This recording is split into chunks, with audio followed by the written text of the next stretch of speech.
3 weeks ago, a trove of confidential NASA intercept mission data was leaked. 24 gigabytes were pulled from NASA servers in the dead of night by a hacker group known as Event Horizon. Inside, files stamped 3I/Atlas reveal the third interstellar visitor ever tracked. And proof that something about this object has NASA reeling. On July 18, 2025, the mission logs show a sudden sideways acceleration. Like a comet ignoring the laws of physics. Buried deeper, disturbing records hint at metallic seams, unexplained bursts of heat.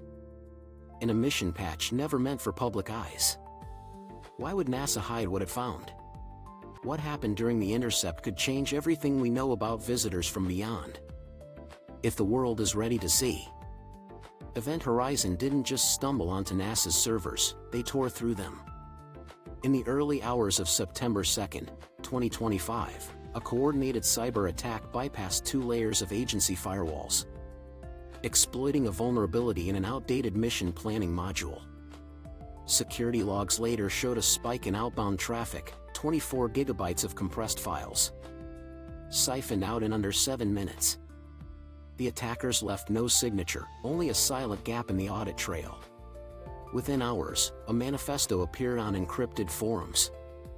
Event Horizon claimed responsibility, calling the breach a response to what they called unlawful cosmic secrecy.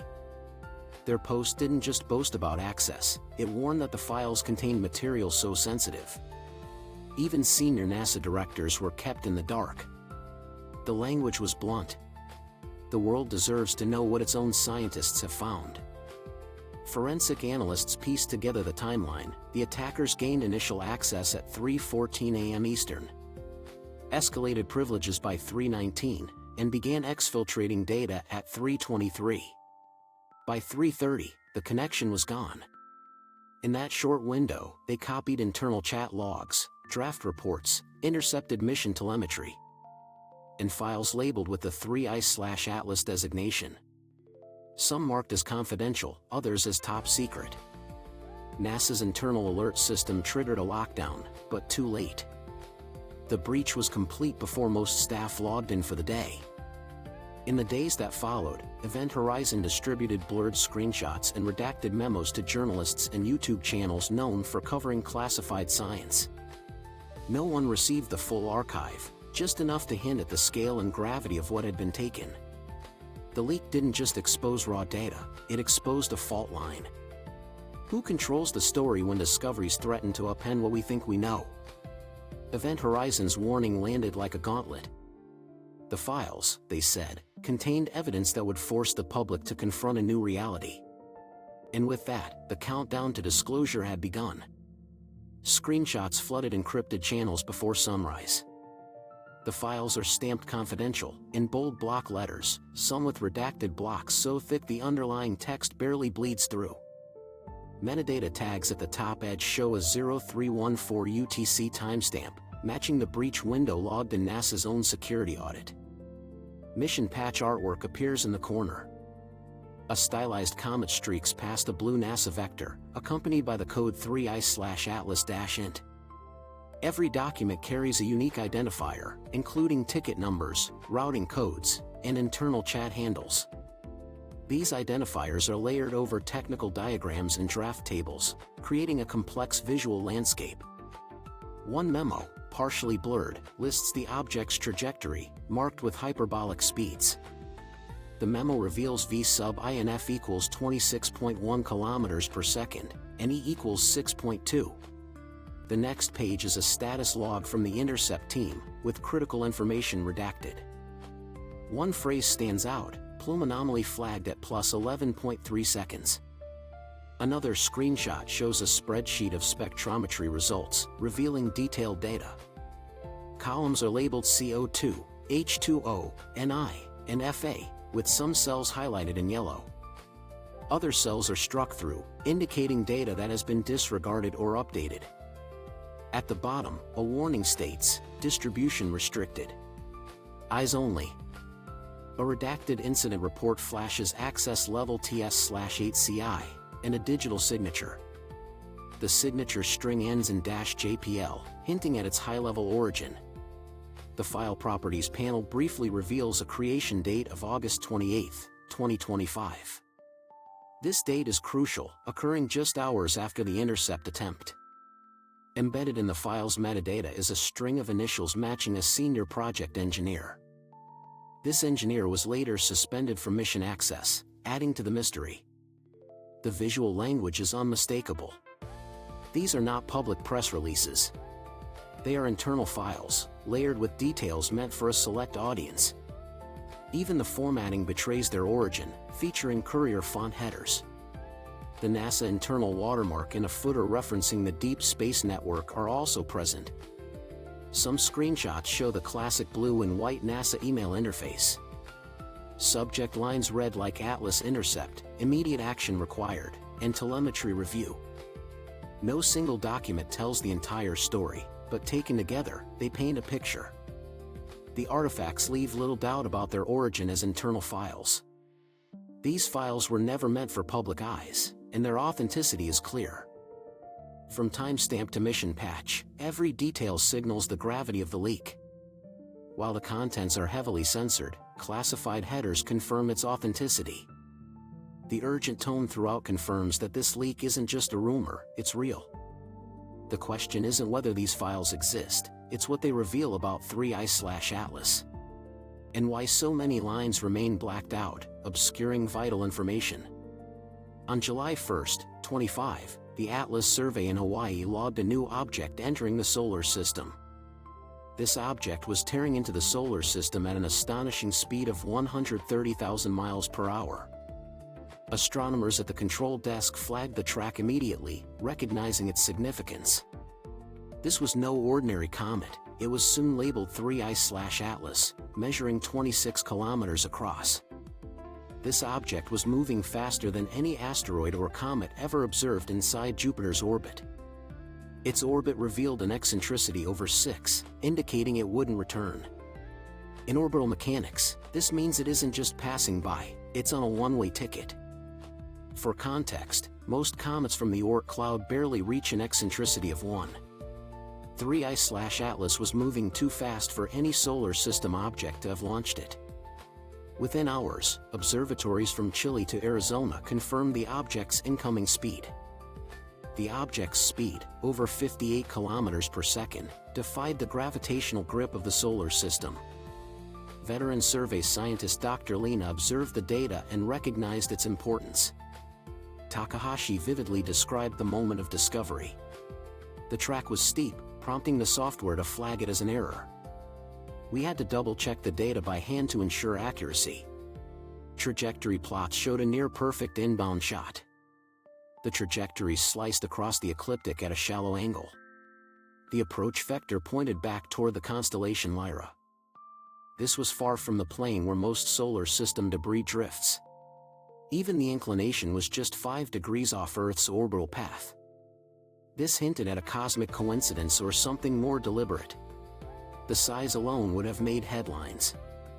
But paired with that velocity and trajectory, the object forced astronomers to rethink their playbook. 3i/Atlas was not just another icy visitor.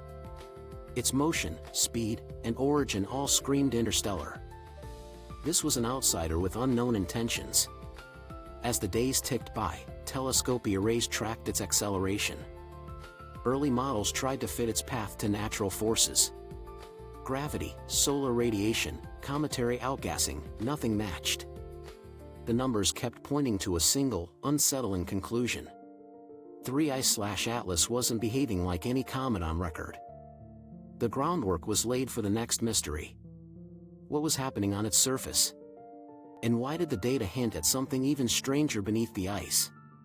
The first leaked images from the intercept mission landed like a punch. Blurred at the edges, but sharp enough in the center to ignite a storm. 3i/Atlas's surface didn't resemble any comet on file. Imaging analysts, working from the raw frames, flagged a pattern that stood out even before any color correction. Bands of smooth, almost metallic-looking plating, broken by lines that ran too straight, stood out. These lines were evenly spaced, resembling fractures or natural layering. In the highest contrast shots, seams crisscrossed the visible hemisphere.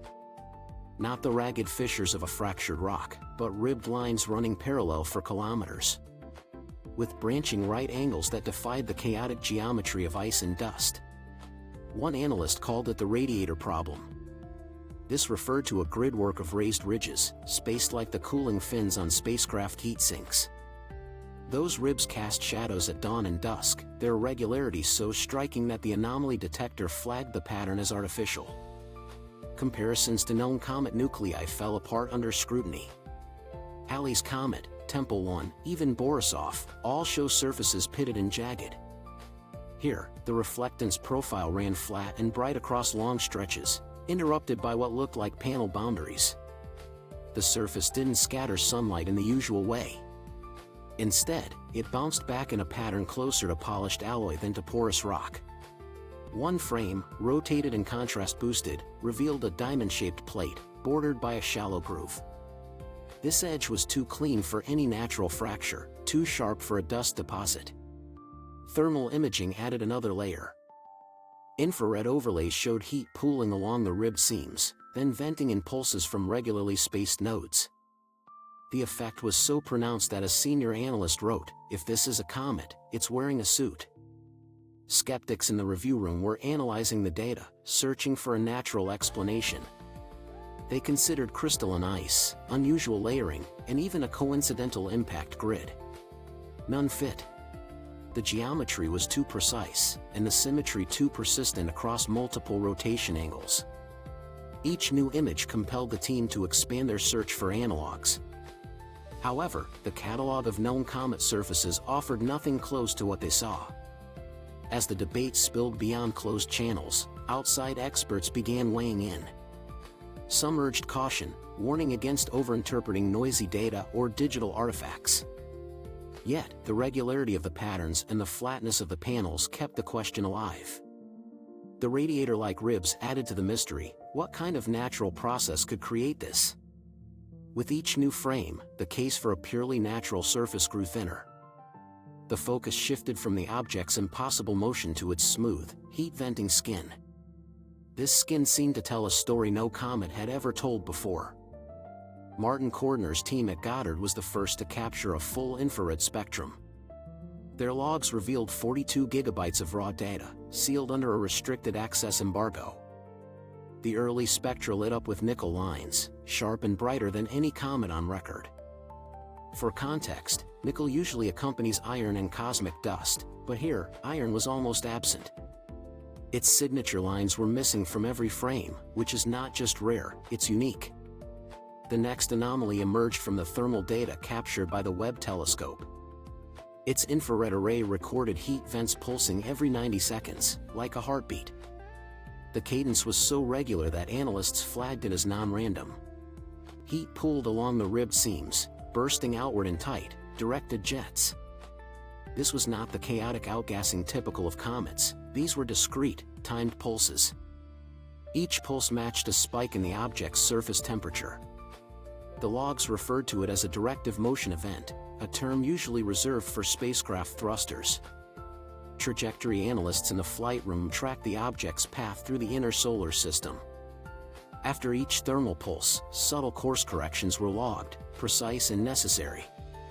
Gravity alone can't account for these adjustments. Solar radiation pressure is steady, not pulsed. Outgassing from ice typically scatters in all directions, not producing the tight, sunward jets seen here. Cordner's group kept the findings close, sharing only brief summaries with mission leads.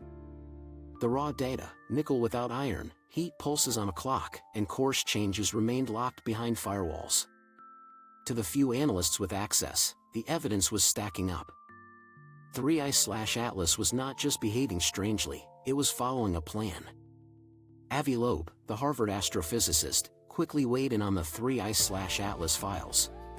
He argued that the intercepted telemetry read like a blueprint for propulsion.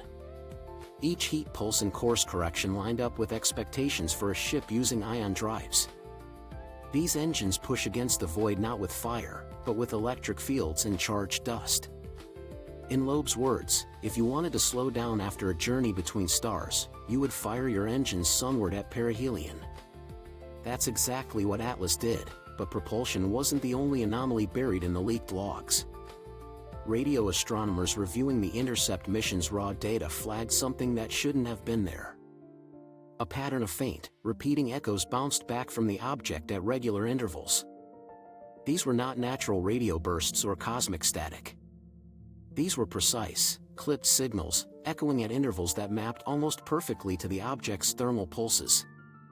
Veteran telemetry specialist Marissa Singh, in a chat log later leaked by Event Horizon, wrote, "It's like someone is pinging the probe and it's answering. The pattern is too tight for random noise." The most jarring evidence came from a fragment recovered by the interceptor's dust collector. Lab results circulated in an internal memo described a fleck of material smaller than a grain of sand. Yet, it was structured in a way that defied easy explanation. Under electron microscopy, technicians saw a lattice of silicon and doped traces of phosphorus.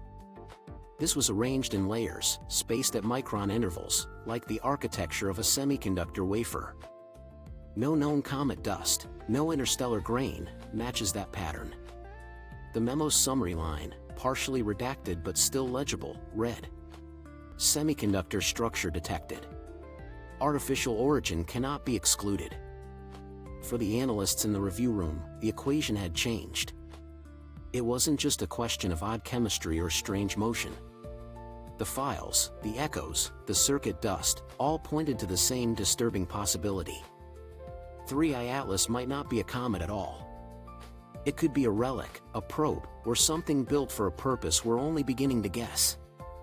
On September 25, 24 gigabytes of NASA intercept mission data on 3I Atlas appeared online, with timestamps and classified headers confirming the authenticity of the leak.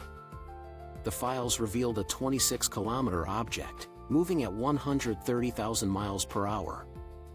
That suddenly changed course, an anomaly no known natural process could explain.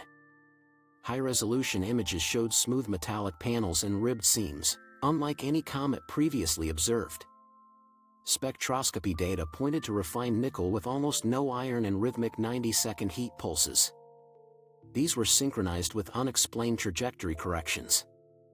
The most disturbing evidence came from radio echo logs and silicon fragments matching patterns found in engineered circuits. Yet, critical details remain redacted. The object's true purpose, origin, and whether similar encounters have gone unreported are still unknown. What is clear, 3I Atlas challenges every assumption about interstellar visitors. The scientific community now faces new questions about our place in the cosmos and the limits of what we know.